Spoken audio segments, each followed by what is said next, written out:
नमस्कार दोस्तों, मैं हूँ वीके शर्मा। आप देख रहे हैं आईएसआरजी चैनल। जैसे कि जानते हैं, हमारा भारत विविधताओं से भरा देश है और यहाँ पर धार्मिक, सामाजिक, राजनीतिक हर तरह की गतिविधियाँ हुई रहती है। इस बार कांवड़ सेवा के बारे में काफ़ी चर्चा रही। कांवड़ सेवा शिविर सरकार ने भी आयोजित किए और कांवड़ सेवा शिविर लोगों ने अपनी श्रद्धानुसार भी आयोजित किए। लेकिन इस बार की जो कांवड़ यात्रा थी, वो चर्चा में रही और चर्चा में रहने के अनेकों कारण थे। जैसा कि आप जानते हैं कि सरकार ये सुनिश्चित करना चाहती थी, जो कांवड़ यात्री यानी कि कांवड़ लेकर जो यात्री हरिद्वार से और नीलकंठ से पवित्र जल लेकर अपने-अपने स्थानों की ओर रवाना हो रहे थे, उन्हें किसी भी तरह की कोई दिक्कत ना आए। इसके लिए सरकार ने अपनी तरफ से बहुत-बहुत इंतज़ामात किए। लेकिन इस बार एक इंतज़ाम कुछ खास था। उन्होंने आदेश भी जारी किया या कहें कि एडवाइजरी जारी की, जिसमें ये सुनिश्चित किया गया कि रास्ते में जो दुकानें पड़ रही थी, वहाँ पर लिखा जाए कि मालिक का नाम क्या है, दुकान का नाम क्या है, ताकि उनकी जो भावना है, उनकी पवित्रता बनी रहे। यात्रियों के लिए ये जो सुझाव था, ये जो प्रयास था सरकार का, वो चर्चा में रहा और अनेकों तरह से इसके बारे में आलोचनाएँ भी की गई, इसका स्वागत भी किया गया। आज हमारे साथ में बहुत ही खास मेहमान हैं, आपको हम मिलाना चाहते हैं एनके सूद साहब, जो पूर्व राह अधिकारी हैं। एनके सूद साहब, बहुत-बहुत स्वागत है। नमस्कार जी आपका। जो इस तरह की बातें हुई इस बार की कांवड़ सेवा शिविर के बारे में, उस यात्रा के बारे में, आप क्या अपने विचार रखना चाहेंगे कि ये सरकार का जो निर्णय था या जो उनकी एडवाइज़री थी, वो कितना फलीभूत हुई?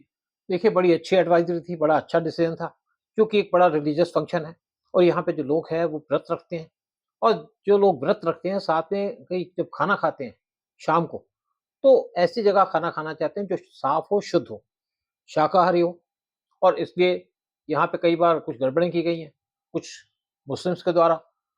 तो इन्होंने गवर्नमेंट ने सुनिश्चित किया कि यहाँ पे अपना नाम लिखें वो और ये बताएँ कि वो कौन है, जिसको मुस्लिम के दुकान में या उसके रेस्टोरेंट में खाना खाना खाए, जिसने नहीं खाना ना खाए। क्योंकि ये बहुत शुद्ध काम किया जाता है और ये लोग भूखे चलते हैं सुबह से शाम तक भागते हैं, बगैर पानी के, बगैर खाने के और जब खाना खाने जाते हैं तो उनको शुद्धता का खास ख्याल रखना पड़ता है और जब ये ख्याल रखते हैं तो वहाँ पे जो रेस्टोरेंट बैठे होते हैं, रेस्टोरेंट वाले हैं, उनको भी ध्यान रखना पड़ता है। लेकिन कुछ लोग यहाँ पे इसी बीच में अपना नाम छुपाते हैं, उनकी इंटेंशन इसी से लग जाती है, उनकी इंटेंशन खराब है। अगर मुस्लिम यहाँ भाईचारे की बात करें तो कोई बात ही नहीं है, वहाँ भी खाएँगे। लेकिन जिसको खाना है खाए, जिसको नहीं खाना ना खाए। फिर मुस्लिम वहाँ पे शिव ढाबा नाम रख के क्यों अपना सामान बेचते हैं? क्यों वहाँ पे लोगों को मिसगाइड करते हैं कभी महालक्ष्मी ढाबा नाम से और यहाँ पे मुस्लिम ये काम करते हैं। तो लोग यहाँ पे मुस्लिम के पास नहीं खाना चाहते तो ना खाएँ। तो ये जो लोग इस तरह की हरकत करते हैं। आपने देखा होगा कि जब कोविड आया तब यहाँ पे देखा गया कैसे मुस्लिम यहाँ पे कोविड फैला रहे थे। अपने फल के ऊपर थूक लगा कर के बेच रहे थे, सामान के अंदर थूक डाल रहे थे, कभी पेशाब कर देते किस चीज़ के ऊपर। तो इससे लोगों को शंका भी हुई और यहाँ पे शंका होनी ज़रूरी भी है और जब एक रिलीजियस फंक्शन है तो उसको पूरी सैंक्टिटी मेंटेन करनी चाहिए उसकी और गवर्नमेंट ने इसीलिए कहा कि अपने दुकान का नाम बताइए, कौन उसमें काम करता है, तो इसमें क्या गलत बात है? देखिए, आप जो काम कर रहे हैं सफाई से काम करिए, ईमानदारी से करिए। अगर आप ईमानदार हैं तो आपको नाम छुपाने की क्या ज़रूरत है? नाम वही आदमी छुपाता है जिसकी इंटेंशन खराब है। अगर आपने अपने ढाबे का नाम शिव ढाबा रखा है, तो क्या आप शिव जी की पूजा करते हैं?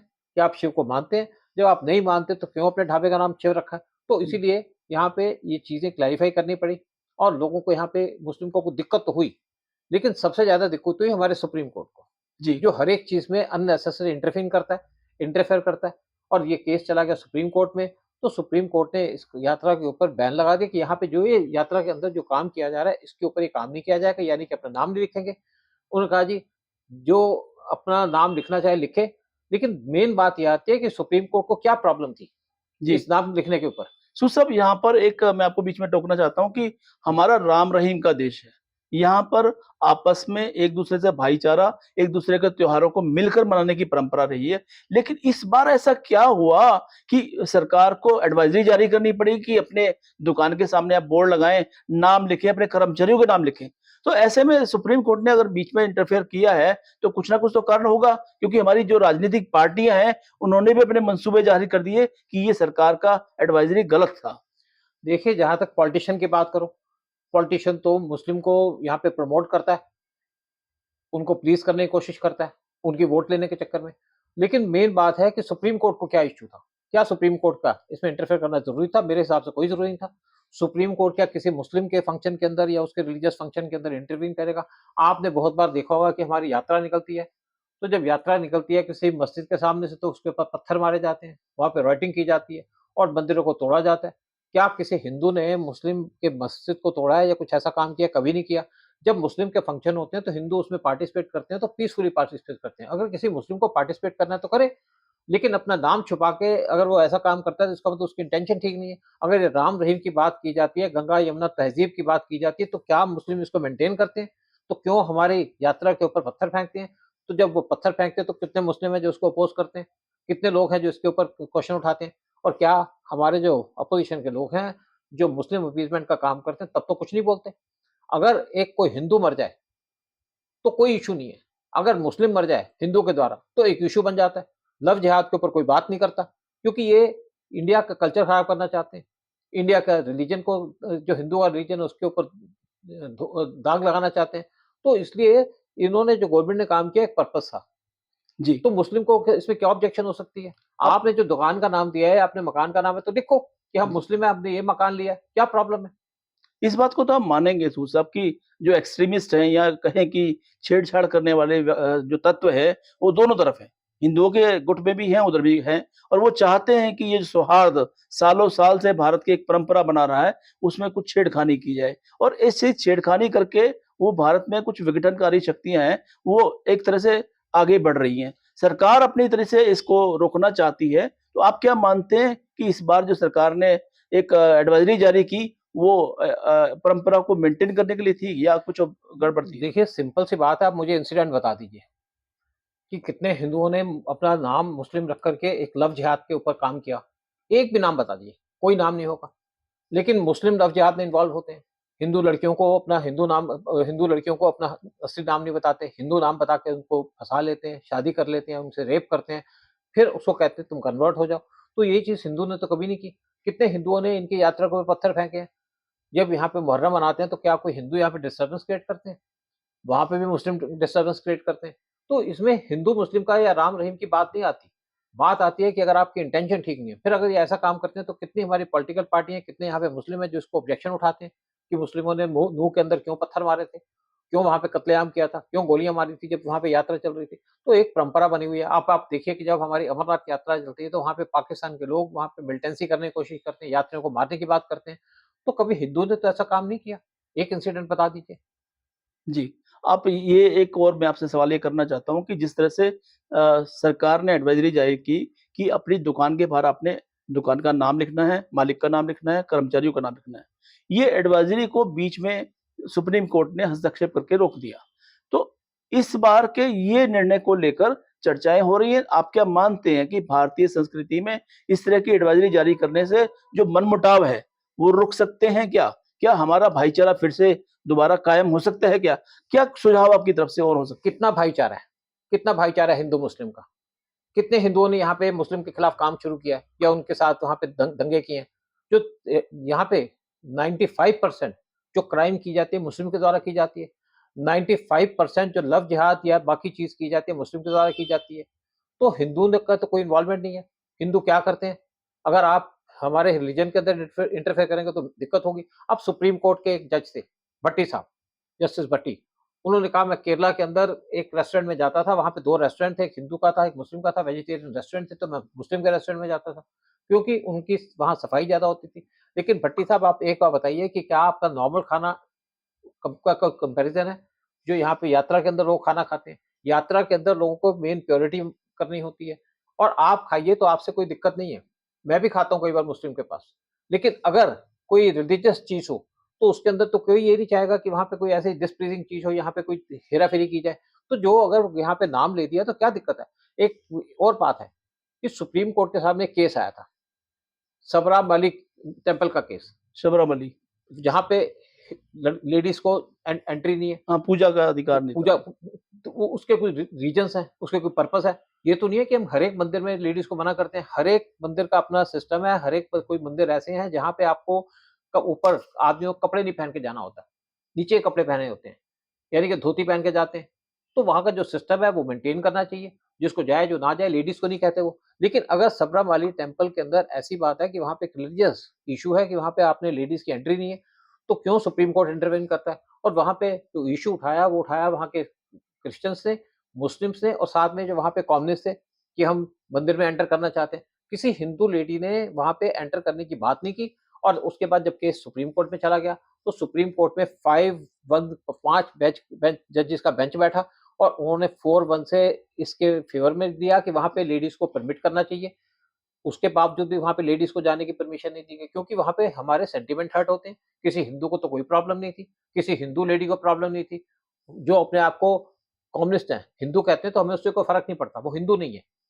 वो किसी रिलीजन को नहीं मानते, लेकिन जी, टारगेट हिंदुओं करते हैं। क्या मुस्लिम मस्जिद के अंदर सुप्रीम कोर्ट इंटरवीन कर सकता है? जब 5 जजेस के बेंच ने एक 4-1 से जजमेंट दी, तो एक इंदु मल्होत्रा थी, जो सुप्रीम कोर्ट जज की जज थी और लेडी जज थी। उसने इसके खिलाफ जजमेंट दी, उसने इनसे नहीं बात मानी। तो बाद में उसने कहा कि मैंने इस पे ये कहा कि मैं आप क्यों किसी के रिलीजन में इंटरवीन करते हो? तो सुप्रीम कोर्ट का क्या हक है रिलीजन के अंदर इंटरवीन करने का? उसके बाद भी वहाँ पे हिंदुओं ने तो परमिट नहीं किया लेडीज़ को जाने का और हिंदू लेडी कोई वहाँ पे प्रोटेस्ट भी नहीं कर रही थी। तो सुप्रीम कोर्ट का अननेसेसरी इंटरवीन करना नाजायज़ है। फिर दूसरी बात एक और मैं यहाँ कहाँ कहूँगा कि यूएस के अंदर जब वहाँ के एक स्पोक्स पर्सन बातें कर रहे थे, तो एक पाकिस्तानी जर्नलिस्ट वहाँ बैठा होता है रेगुलरली जिसको आईएसआई ने बिठाया हुआ है। उसने कहा जी इंडिया के अंदर तो ये प्रॉब्लम चल रही है। तो उन्होंने जो यहाँ के स्पोक्स पर्सन थे, शायद कोई मिलर हैं यूएस के, जी, उन्होंने कहा हम इस चीज़ को डायरेक्टली ऑब्ज़र्व कर रहे हैं और हम इंडियन गवर्नमेंट से हमने बात भी की है इसके ऊपर, क्योंकि हम चाहते हैं हर एक रिलीजन को बराबर स्टेटस दिया जाए। और इसमें क्या स्टेटस की बात है? क्या इन्होंने हिंदुओं को मना कर दिया कि आप अपना नाम ना लिखो? इन्होंने हिंदू, मुस्लिम सबसे कहा कि जिसकी भी दुकान है अपना नाम लिखो, प्रोप्राइटर का नाम लिखा जाए, तो क्या प्रॉब्लम है? आप चले जाइए हाईवेज़ पे, स्पेशली गुजरात में। गुजरात में हाईवे के ऊपर बहुत से होटल बने हुए हैं और सारे ज़्यादातर होटल मुस्लिम्स के हैं और उनकी वहाँ पे पूरी मोनोपोली है। लेकिन उन्होंने उसके नाम रखे हिंदू, महालक्ष्मी होटल, फलाना होटल क्योंकि वो लोगों को मिसगाइड करने के लिए। आप अपना मुस्लिम नाम रखो, जिसको जाना है जाएगा, नहीं जाना नहीं जाएगा। तो आप हिंदू नाम क्यों रखते हो? हिंदू गॉडेस के नाम क्यों रखते हो? हिंदू गॉड्स के नाम क्यों रखते हो? जो सारी की सारी कंट्रोवर्सी मुस्लिम क्रिएट करते हैं जी, और मुस्लिम के बाद यहाँ पे सुप्रीम कोर्ट आ जाता है या कोर्ट आ जाते हैं उसके अंदर इंटरवीन करने के लिए। सुप्रीम कोर्ट क्या इंटरवीन कर सकता है किसी मुस्लिम के ऊपर?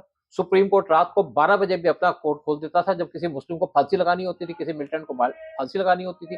जो ये एटीट्यूड है सुप्रीम कोर्ट का उसको देखना पड़ेगा क्योंकि अगर सुप्रीम कोर्ट ऐसी हरकत करेगा या ऐसी नाजायज़ बातें करेगा तो उससे हिंदू भड़केंगे और हिंदू भड़क नहीं रहे, लेकिन जब भड़केंगे तो बड़ा भारी भड़केंगे। तो इसलिए सुप्रीम कोर्ट को ध्यान रखना चाहिए कि सारे मेंटेन रखे, हिंदू हो, मुस्लिम हो सबको बराबर ट्रीट करे और अगर यहाँ पे कोई मुस्लिम जाता है कोर्ट के अंदर तो उसको रात को सुनवाई दी जाती है। और अगर यहाँ पे अर्नब गोस्वामी का एक बार केस गया था सुप्रीम कोर्ट के अंदर तो वहाँ के जो वकील थे उन्होंने ऑब्जेक्शन की क्यों इसका केस सुना जा रहा है। एक टेररिस्ट का केस सुन सकता है सुप्रीम कोर्ट रात के टाइम में। फिर आप देख लीजिए कि जब एक शर्मा करके लड़की थी जिसने कोई मुस्लिम के बारे में सिर्फ कुरान की रेफरेंस देती थी, उसका भी केस सुप्रीम कोर्ट ने सुनने से मना कर दिया था। उसके जब प्रोटेस्ट हुए तो सुप्रीम कोर्ट ने उसका केस सुना। तो ये जो सुप्रीम कोर्ट के डबल स्टैंडर्ड्स हैं उसको सोचना चाहिए और सुप्रीम कोर्ट के जजेस को किस तरीके से अपॉइंट किया जाता है।